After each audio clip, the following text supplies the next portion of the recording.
It's been a strange season in the Turkish Süper Lig.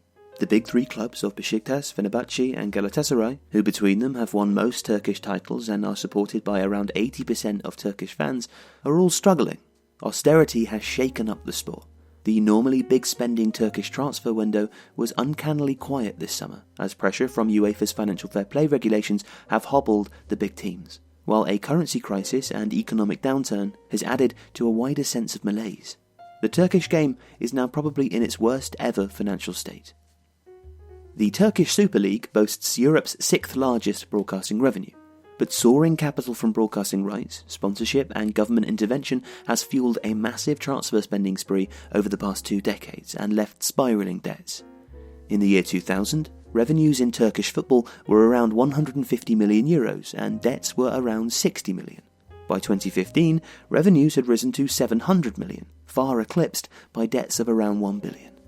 In 2017, Andrea Traverso, UEFA's head of club licensing and financial fair play, stated that Turkey is the only European country where club debts and liabilities are bigger than club assets. European clubs improved substantially overall, while aggregated losses of Turkish clubs quintupled, he added.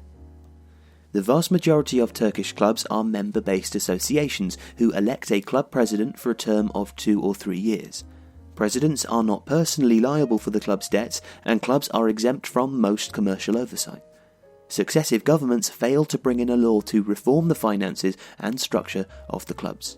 And football has become one of the most important networks of power in Turkey, and club presidents and prominent members are often keen to use the clubs for their personal ambitions, prestige or popularity. With an eye on regular elections and under pressure for quick success and exciting signings by the fans, members and a transfer-hungry media, club presidents attempted to spend on expensive aging foreign stars over developing younger talent. The Turkish Super League now has one of the oldest average player ages in Europe at 28.22 years old. Several smaller clubs have gone bankrupt, and many others are in financial and footballing freefall. That's why former Super League title contenders Gaziantepspor are now propping up the third tier on minus points, and Mersin İdman with its new 25,000 capacity stadium has tumbled successively down from the Super League to the amateur leagues. But every club would likely have gone bankrupt without the support of the state. The fanaticism for football in Turkey has meant that every government has intervened in the sport, but the ambitious AKP, in power since 2002 and led by ex-semi-professional footballer Recep Tayyip Erdogan, have lavished unprecedented sums of money and attention on football. The government often defers or writes off the massive tax debts of the biggest clubs, and it uses its influence to cajole and secure sponsorship and leverage credit to the clubs from friendly banks. Most economists agree that the value of the Super League broadcasting revenues has been wildly inflated. The government pressured Turk Telekom to compete in the 2014 bid, forcing Digiturk to increase its bid from $321 million per year in 2010 to $450 million in 2014. Digiturk, a company which was linked to the Turkish state until Qatar's beIN took it over in 2016, had struggled to recoup its investment. In November 2016, Digiturk beat Turkcell to win a new broadcasting tender for $500 million per year, which is $600 million including tax, until 2022-23. And at least 30 new stadium projects across 27 cities are being built as part of an astonishing construction boom under the AKP.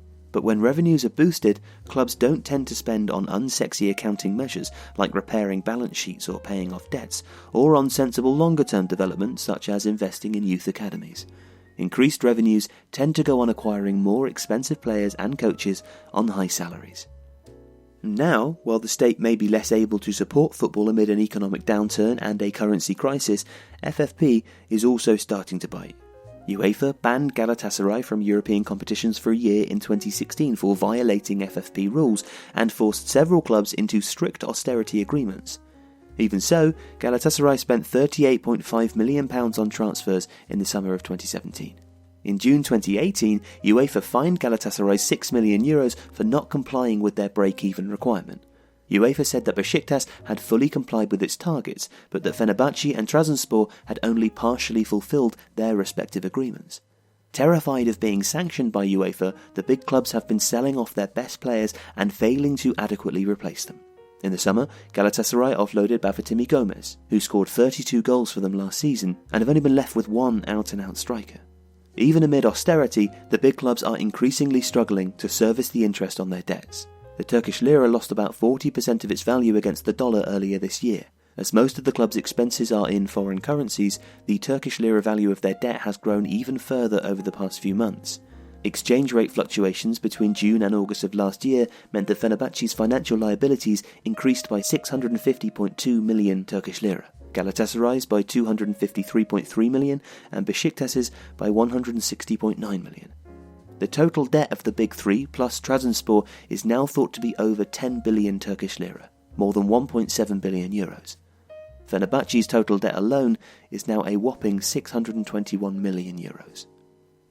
Some believe this period of hardship could provide an opportunity to reinvent the troubled Turkish game, forcing clubs to change their transfer policies. The bigger clubs may now become more inclined to scout and develop young Turkish players. Fenerbahçe brought in several young Turkish players over the summer. The emergence of Galatasaray's promising 18-year-old centre-back Ozan Kabak was probably made possible by the lack of more experienced signings. The league is also much more competitive this season, but others believe that austerity points more strongly towards decline or even bust. The overall standard could fall, with fewer quality players coming to play in Turkey and the clubs becoming less competitive in Europe. But ultimately, the major Turkish clubs are probably too big to fail, unless a severe economic crisis means the government can no longer bail them out.